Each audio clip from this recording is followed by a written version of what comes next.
बिस्मिल्लाहिर्रहमानिर्रहीम। अस्सलाम वालेकुम। आप देख रहे हैं बर्ड्स केयर चैनल। मैं हूं आपका दोस्त वसीम अहमद। कप्तान जी एक बार फिर ऊपर जा चुके हैं और ऊपर कबूतर एक बैठा हुआ है आके। देखते हैं कप्तान जी कबूतर को पकड़ पाते हैं। ये कबूतर ये भाग देता है, हमारे साथ रहे।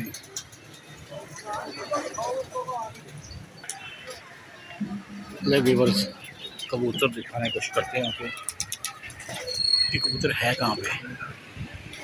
कैमरा अगर फोकस कर पाए तो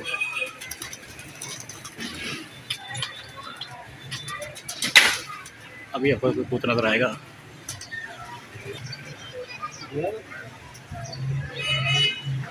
चपटे पे बैठा हुआ कबूतर, अभी कबूतर चलेगा।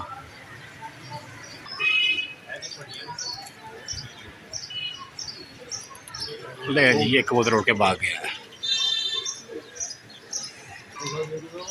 जी व्यूअर, ऐसा भी होता है कि हर बार कबूतर पकड़ा नहीं जाता, कभी कबूतर उड़ भी जाता है, तो कोई बात नहीं, फिर आ जाएगा। हमारे साथ रहें, वीडियो अच्छी लगे चैनल को लाइक करें और अपना बहुत सारा ख्याल रखें। देखें कप्तान जी नीचे आ रहे हैं, कबूतर के बगैर ही नीचे आ रहे हैं, गर्मी काफ़ी है।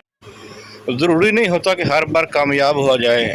इस बार कप्तान जी नाकाम होकर वापस आ रहे हैं और कबूतर उड़ गया है। थोड़ी देर के बाद साथ वाले जाल पे आके बैठ गया है और भाई ने देखें खटका उठाया हुआ है और उसे पकड़ने की कोशिश कर रहा है, अंदर फेंकने की कोशिश कर रहा है और अभी कबूतर को अंदर वो फेंक देगा और ये कबूतर अंदर फेंक दिया उसने। उम्मीद करते हैं आपको आज की वीडियो अच्छी लगेगी। वीडियो अच्छी लगे तो लाइक करें, सब्सक्राइब करें।